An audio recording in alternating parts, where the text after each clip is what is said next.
Hey guys, it's Shelby. I didn't mention in the last video, but I don't make these parasoloids and I am only a student, so some of this doesn't seem right. I'm just a student, I'm not a teacher. I wish I had a teacher's manual, but I don't. So this is just what I taught myself and I'm going with it, okay? So this first slide basically, and by the way, in this chapter, I'm going to be much more in depth than the last two, just because this chapter is a little bit juicier.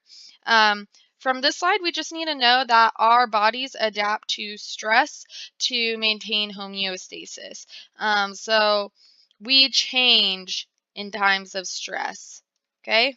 So we can maintain homeostasis. And if we don't, then that's bad. If we don't adapt, then we're just going to go downhill, and that's cell death.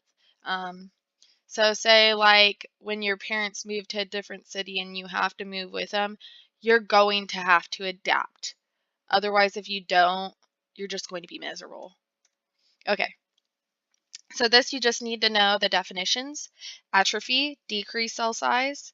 Hypertrophy, increase cell size. Hyperplasia, increase in numbers. Dysplasia, deranged cell growth, and metaplasia, reversed by a mature cell by a less mature cell.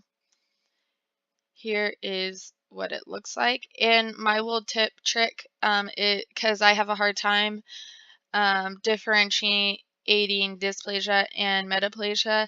Metaplasia, mature, M&M. Atrophy. So they have a lot on the slide. It's talking about someone's brain and stuff. We don't need to know all of that. What I've gained from this slide reading it is atrophy is decrease in cell size. It's most common in muscle, heart, secondary sex organisms, and the brain. So no, there's 4 common organs that happen with this. And so physiologic atrophy is what we call normal atrophy, and that happens in early development in childhood. So our adenoids become atrophy. They're bigger when we're kids, and they're less bigger when we get older.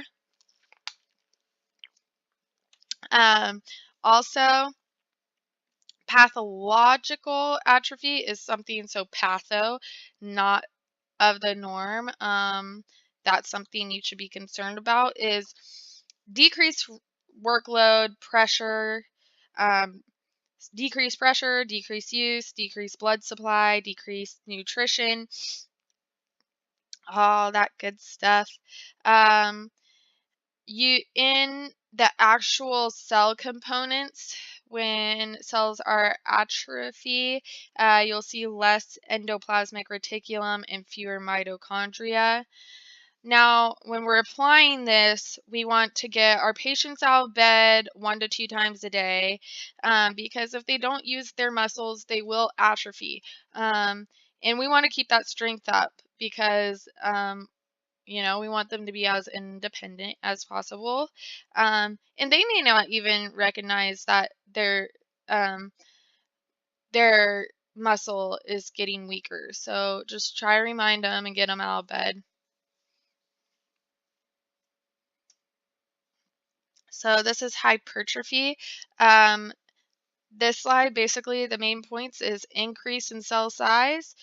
In the cell, you'll get accumulation of proteins, cellular components, plasma membrane, reticulum, and mitochondria. However, there's no increase in the fluid itself.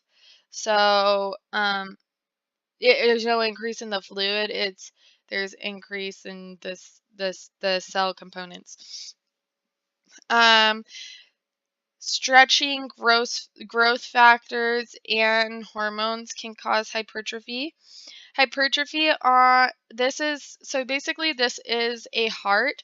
Basically what it's saying here is that when we overwork our hearts, so say like when we lift a lot of weights, we gain muscle. We're giving it a lot of work. Same with our heart. If our heart has to do a lot of work, we're going to gain muscle in our heart. Now, yeah, we want our heart to be strong, but we don't want to have so much muscle in the heart to the point where we lose space to pump blood. And so the more muscle we have, the less space we have for blood, which could lead to heart failure. So yeah, the thing I like to think about this, like your what they call a thigh gap. Uh, this is like the same thing. You want that gap in that heart. You want that gap in that heart so blood can go in and out. Okay, hyperplasia. This is increase in number of cells. And this is a girl menstruating. This is a uterus. Oh, a prostate. Never mind. This is prostate. Sorry about that, guys. So this is increased cells, increased rate of cellular division. If the injury is prolonged, cell death can happen. It's caused by growth factors, uh, cell synthesis, and cell division. Hypertrophy and hyperplasia happen usually together. There's 3 types of hyperplasia. Compensatory, which is when an organ adapts and generates cellular division, like liver regeneration. Hormonal hyperplasia, like estrogen dependent organs, so the uterus enlarges for the growing baby, so the baby can get a little cushier in that cushier in that uterus. Uh, Pathological hyperplasia is abnormal proliferation of normal cells, so there's an imbalance um, in hormones that can cause the thickening of the endometrium. So, all you girls who are on birth control, there's a reason why you should be taking that sugar pill at the end of the month so you can balance out your hormones so your uterus isn't constantly building up, and that can lead to ov- uh, ovarian cysts and stuff. So there's a reason you want to keep that balance, because if not, you can have pathological hyperplasia. Metaplasia, reversed replacement by one mature cell, reprogramming stem cells that exist in the epithelium and tissue. So, uh, yeah, so an example of this is that, um, say, oh, I forgot to switch the slide. Sorry, guys. Say that you're smoking cigarettes, you're like burning those ciliated cells, and after time, those ciliated cells don't come back as ciliated cells. You burn them, and now you're getting squamous cells. Um, those squamous cells can't push mucus out of your lungs and help keep bacteria out of your lungs like ciliated cells do. So that's not good. You can come back from this by reversing the stimuli, so stop smoking. But if it happens for too long, it can lead to cancer. Dysplasia. So it's also called atypical hyperplasia. Now, this is not an adaptive process. Keep that in mind. It happens in the cervix and respiratory tract often. So there's 2 places where it normally happens. And it can come back if the stimulus is removed. However, if not, atypical hyperplasia can lead to dysplasia, which could lead to growth of cancer cells. Okay? Um, both both of these, metaplasia and dysplasia, are not normal cells, but they can make a comeback if you remove the stimulus. So A is hypertrophy, B is hyperplasia, C is metaplasia, and D is atrophy. So, from this, it's having us look at these charts and what is harmful stimuli, so chemicals, hypoxia, free radicals, infections, physical factors, immunoreactions, genetic factors, nutritional imbalances. And this diagram is basically showing us that, so we have stress on our normal cell. We become adapted. However, if we do not adapt, we can get cell injury. Now, we can reverse cell injury if we take away the stimulus. However, if we don't, we continue on from cell injury to irreversible injury and eventually cell death. Hypoxic injury is when you're not getting the needed oxygen, which leads to cellular injury. Ischemia refers to reduced blood supply. Anoxia is total lack of oxygen. So hypoxic means low oxygen. Ischemia means reduced blood supply, and anoxia is complete lack of oxygen. What happens here is we get decreased blood flow, which leads to ischemic state, right?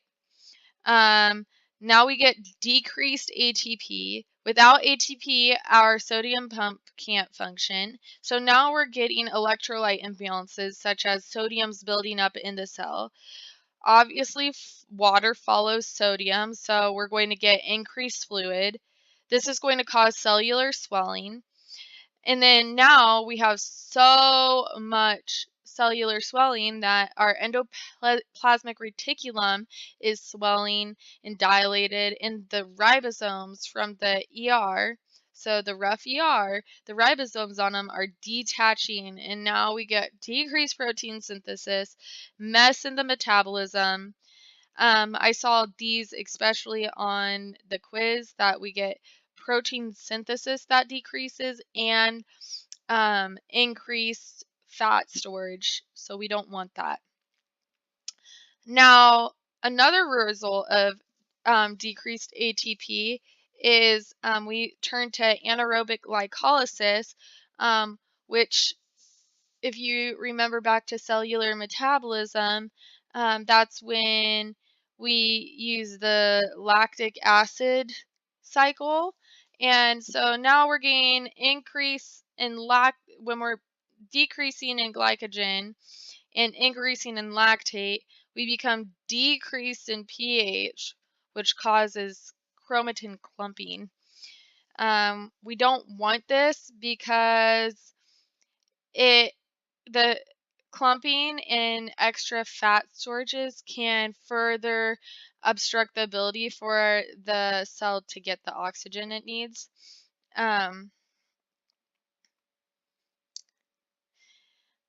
Yeah.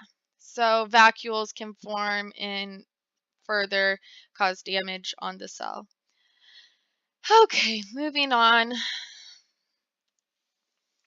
Reperfusion injury is an injury that occurs when lack of oxygen is restored. Radicals develop during the reoxygen process and cause further damage. So with reperfusion injury, the formation of radicals can lead to cellular necrosis. So if we don't have a lot of oxygen and then we suddenly supply it with oxygen, we're going to end up forming free radicals, which will just cause hell on the cell and will end up getting in a necrotic state.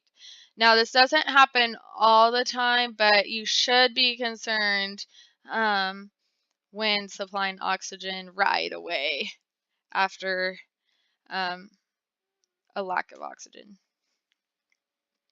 Okay, so free radicals are extreme energy sources, and they activate endogenous reactions by systems involved in electron and oxygen transport. So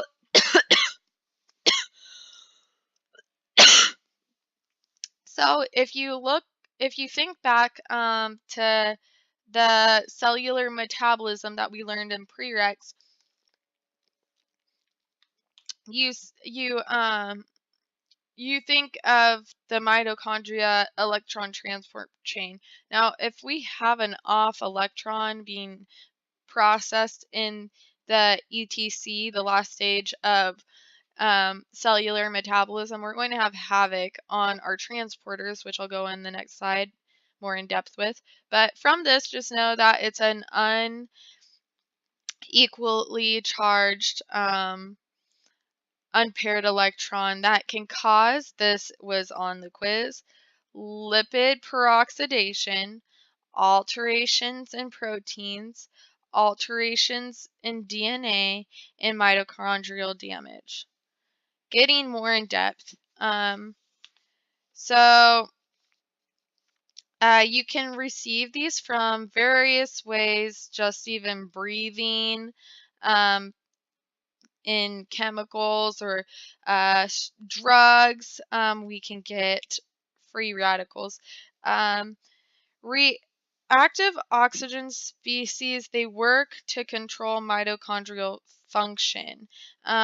So these guys, they wreak havoc on the mitochondria uniquinone transfers of transfers of electrons within the mitochondria. So, like I was saying, electron transport chain. If we remember the 1, 2, and 3, I think there was 4 pumps, and then in between there was transfer proteins. Ubiquinone was one of those proteins, and I think the other was cytochrome. So that's what these free radicals are wreaking havoc on. They're messing with our transporters. And so, yep, not good. They're not good. Stay away from them. Don't do drugs. Okay, so from here, chemicals can cause cellular injury. No joke. So basically with this, it just wreaks havoc on a lot of things. That's what the first paragraph says. Now going more in depth with each chemical, we first have lead. This can be ingested easily through the intestines. It often happens more in children because children are putting their mouths on everything. I have a 2-year-old and I cannot side with that statement enough. They literally put everything in their mouth. So be careful with having chemicals around kids. But anyways, this negatively impacts the nervous system, and it with the nervous system and the kidneys, and it can lead to convulsions, peripheral nerve issues, and potential for anemia. So yeah, carbon dioxide is odorless and pretty much undetectable unless you have like one of those little carbon monoxide detectors. But so basically what it does is it binds to hemoglobin. So hemoglobin, normally oxygen binds to hemoglobin, and hemoglobin in the blood can transfer that to the rest of our cells. Hemoglobin is a protein, by the way. Now, if we have carbon monoxide binding to the oxygen site on hemoglobin, which usually carbon monoxide always wins. we're going to have issues, and our body's not going to be able to receive the needed oxygen, leading us to an hypoxic state.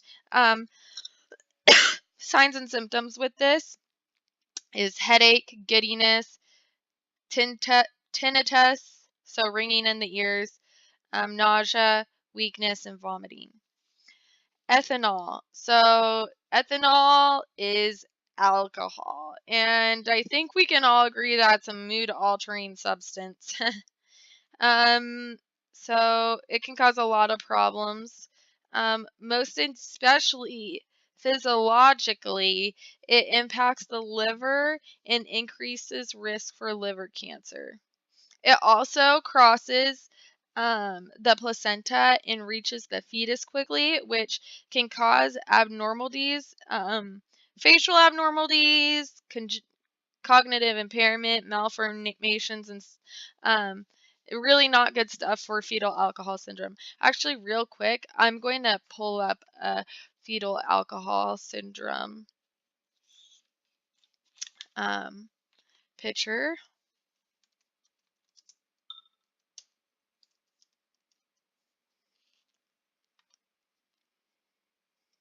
Yeah, so this is kind of what they look like. Very low ears and stuff. They don't do well.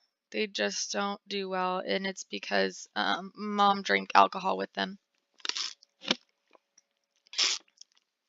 Sorry, I'm drinking juice while I'm like filming this video. Okay, moving on. Mercury. Oh, we're still on chemicals.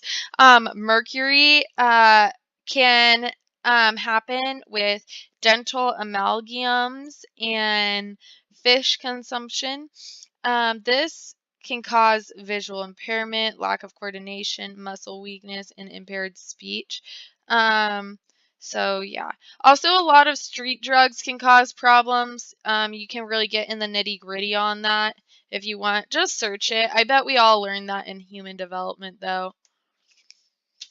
Asphyxial injuries. So unintentional or intentional injuries. So asphyxial injuries are when you have a lack of oxygen. So you're going into a hypoxic state. There are four, yes, four different asphyxial injuries. The first one is suffocation, which is lack of oxygen. So the air is not getting to the lungs like it needs to. So that's why they always say be careful. Like, you always want to have baby back to bed. You want to put the baby back on its back, because if babies can't turn over and they're being smothered by their own mattress, how are they going to get oxygen? You can't breathe through a mattress. So that's why you always, if you have children, guys, always put the baby back to bed. And plus, it can reduce the risk of SIDS. So, parent tip for y'all. So in suffocation, we're not getting the oxygen reaching the airway. Strangulation, however, is when we're blocking off our blood vessels and we're not getting that blood flow to supply the oxygen that it's carrying to our cells. So how we get oxygen to our cells is through the hemoglobin in our blood. If we're blocking our blood flow through our blood vessels, putting pressure on them, we're obstructing that blood flow to be able to bring the oxygen to our cells. So there's a problem with that. The next one is chemical asphyxiant. So that's like cyanide and hydrogen sulfide. I think if you guys need to know more about this, watch that church one where it's like, don't drink the Kool-Aid, and they like drink the Kool-Aid. Yeah, that had cyanide in it, and basically what that does is shuts down the electron transport chain in your mitochondria. So now you're not getting the needed ATP for your cells to get energy and stuff, and you're going to die. And so yeah, and I guess a thing they mentioned is that you turn pretty red. The last one is drowning. That's when water is inhaled. So you're not getting oxygen in, you're getting water in. And yeah, water is H2O, but that's not the amount of oxygen that you need. So you need just pure oxygen. And so yep. However, there are temperature. It says in the slides that temperature impacts this, and they've actually found that when pulling people that have been underwater in like freezing cold water, they were able to survive. The suggestion behind this is that coldness, I think, like extreme cold something causes slow activity of the cells, so they slow down and you're not having as high of a metabolism rate. And so yeah, your body isn't using as much energy. That's just a thought. I remember my physiology teacher telling me that, but yeah. Anyways, moving on. Um Blunt force injuries. So um we got from the left to right. Fracture is the break in a bone. Abrasion is a scratch on the surface of the skin. I always get abrasions on my face, and that is because I like to exfoliate quite a bit, and I like to over exfoliate, and I basically like over exfoliate the top part, especially on my chin. I think you guys seen this before, but yeah, I that's an abrasion. Um, Hematoma is bleeding under the skin. Oh wait, bleeding under the soft tissues. And concussion is bleeding into the skin. So the difference between these two is one's bleeding into the skin and one's bleeding under the tissue of the skin. And then laceration is a jagged rip in the skin. Okay, moving on. Stab is a injury that is deeper than longer. Puncture is sharp points that go through, like needles, a nail. Chopping is a heavy, jagged instrument. Blunt force injury. And incise is something that is longer than it is deeper.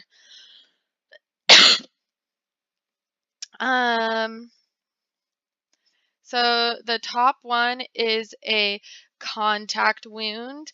And so you can see that the very top, you have imprint from that contact wound from the heat of the gun going off.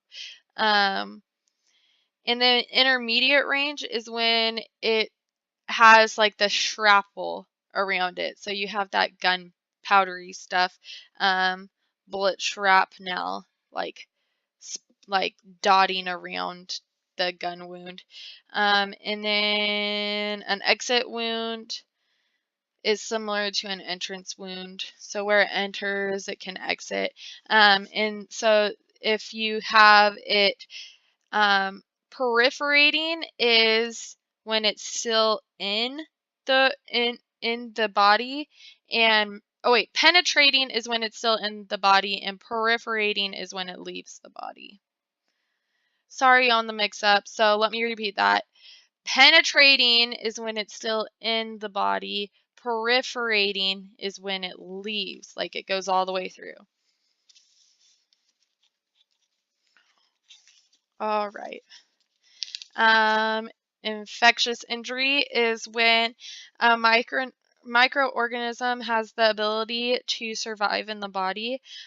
This is harmful to the person because these microorganisms can destroy our own cells, produce toxins, and cause damaging hypersensitivity reactions. Okay, so here is cellular injury. So abnormal accumulations in the cytoplasm or nucleus can cause androgens substance in excess. There are defect in protein foldings, transports, or abnormal degradation. Androgenous substance is not effectively being catabolized, or harmful exogenous material because of some kind of invasion. So for water, accumulation of water, it's the same thing as basically what happens in hypoxia, but we get water shifting into the cells, so we get reduced ATP, reduced potassium, increased sodium in the cell, vacuoles end up forming, swelling, and the signs and symptoms can be fever or hypokalemia.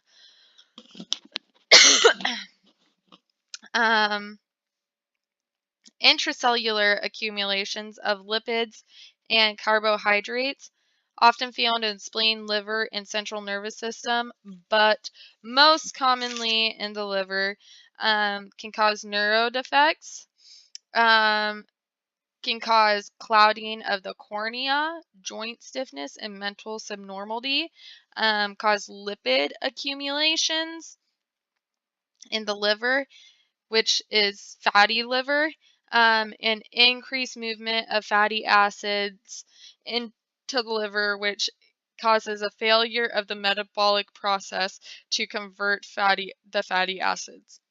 Glycogen accumulations is seen in genetic disorders, um, and diabetes mellitus also causes glycogen accumulation in the body. Accumulations of proteins are often associated with renal disorders, so kidney disorders, and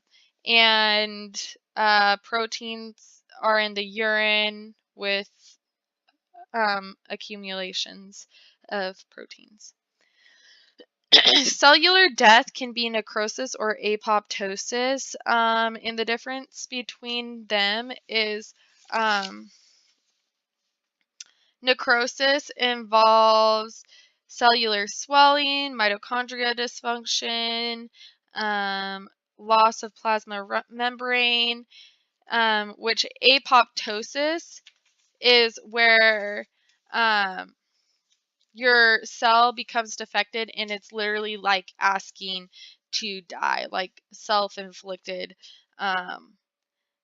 self-inflicted death. So yeah.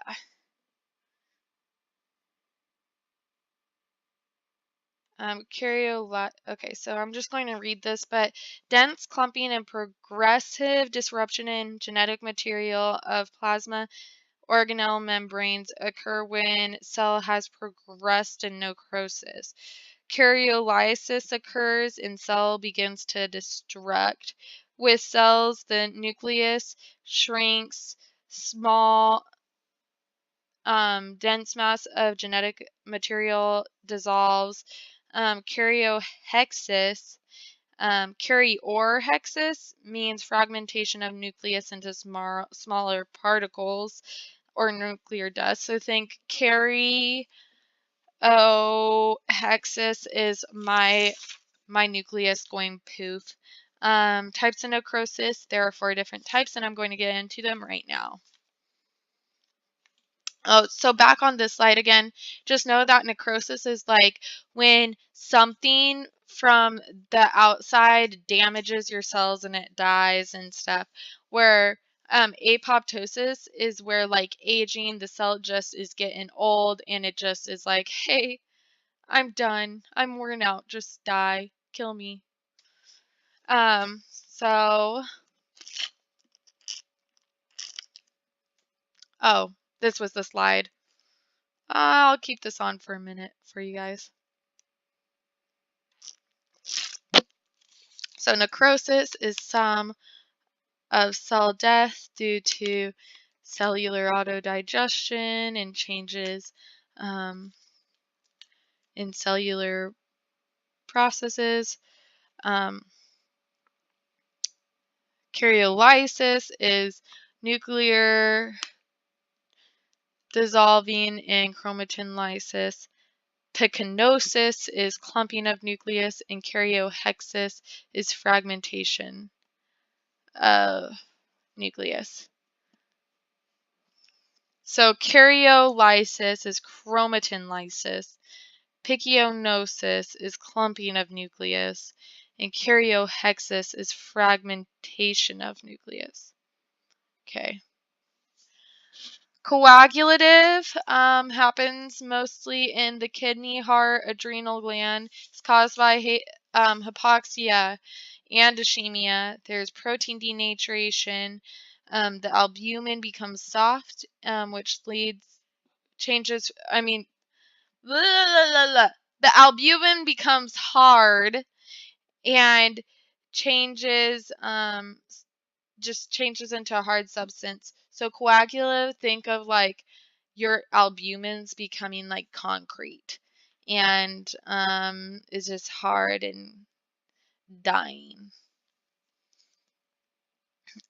Liquefactive is an ischemic injury to normally neurons and glial cells in the brain. It's rich in hydrolytic enzymes and lipids. Cells are digested by their own hydrolysis, and it softens the tissue, leads to cell death. It Common bacteria associated with this is staph, strep, and E. coli. So the big thing with this is that the hydrolyses are what basically are like uh, making this goop into necrosis. Caseous. So this is a mix of coagulative and liquefactive, and it's seen in tuberculosis. The most commonly pulmonary infections of tuberculosis, and the cells disintegrate, but it's not fully dissolved. The undissolved tissue that was not fully dissolved like resembles cheese. Ew. And then fat necrosis is caused by lipases, often in like fatty areas like the pancreas, breast, and stomach region. Abdominal structures, if you want to get sciencey. The lipases break down the triglycerides, and it causes a soap-like appearance. Gangrene. So gangrene refers to death of tissue from severe hypoxic injury, usually because of vessel blockage. Dried gangrene is when the skin dries, shrinks, and wrinkles. Wet gangrene is when neutrophils, like if you guys didn't know this, pus in your pimple is just basically a whole bunch of neutrophils. So think of like really nasty infection like pussy infection with wet gangrene.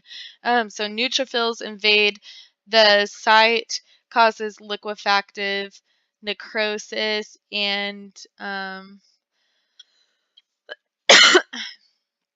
internal organs are swollen, black, and have foul odor.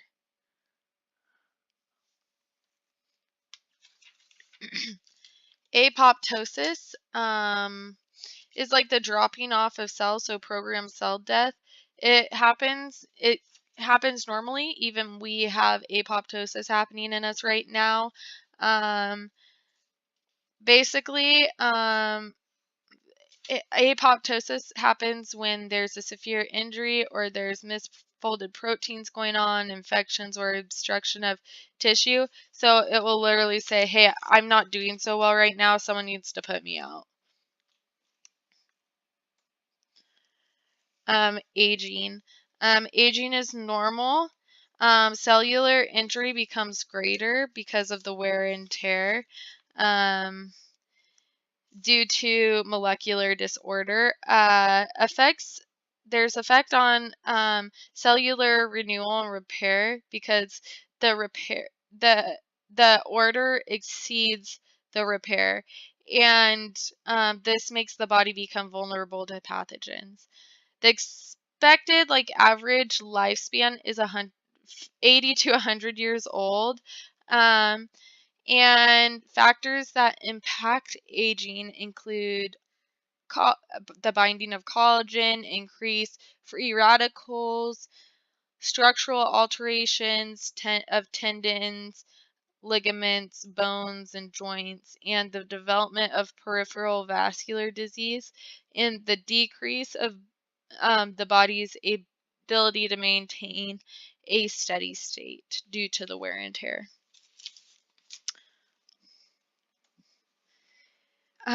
Aging most commonly causes atrophy, decreased function, and loss of cells. Hyperplasia and hypertrophy will begin to develop to compensate for the atrophy going on and decreased function. We're doing hypertrophy and hyperplasia to try to maintain our cellular function. Which can eventually lead to metaplasia and dysplasia and possibly neoplasia, which is abnormal tissue growth. As these changes occur, DNA is susceptible to injury, breaks, deletions, which can increase cellular mutations. Stiffness and rigidity happens in the body, which causes peripheral resistance to blood flow. The emptying of the stomach decreases, muscle atrophy, so loss of muscle tone and strength occur with age, and there's usually a decrease in height and reduction of size of neck, thighs, and arms. And weight gain happens normally in middle age. Frailty, of course, is a common cause for risks of falls, and frailty is common in older people. Somatic death is the death overall of an individual. A few things happen after death. So you get decreased blood pressure, livor mortis. So you start turning purple. Rigor mortis, you start turning stiff 28 to 48 hours after. Then after rigor mortis, like at 36 to 62, you become flaccid, and then your skin starts turning green and swells, and enzymes are released to cause autolysis to self-destruct.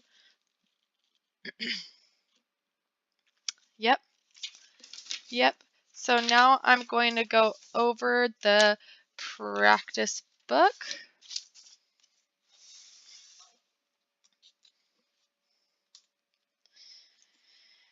Wow, I could never be a teacher because so much talking just makes you so tired of talking. My voice already hurts. Yuki.